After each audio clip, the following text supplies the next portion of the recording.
महिला आणि मुलांसह सर्व वापरकर्त्यांसाठी एक खुलं, सुरक्षित, विश्वासार्ह आणि उत्तरदायी इंटरनेट सुनिश्चित करणं हे सरकारच्या धोरणांचं उद्दिष्ट आहे.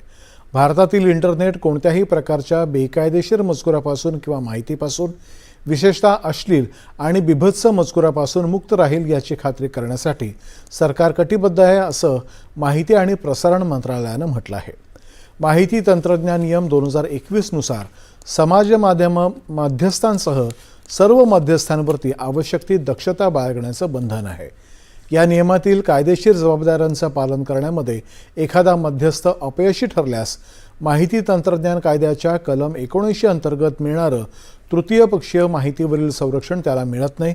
अशा परिस्थितीत विद्यमान कायद्यानुसार त्याच्याविरुद्ध कायदेशीर कारवाई किंवा खटला दाखल केला जाऊ शकतो, असंही मंत्रालयानं स्पष्ट केलंय. माहिती आणि प्रसारण राज्यमंत्री डॉक्टर एल मुरुगन यांनी आज लोकसभेत एका प्रश्नाच्या लेखी उत्तरात ही माहिती दिली आहे. राज्यामध्ये नवीन औद्योगिक वसाहतींचा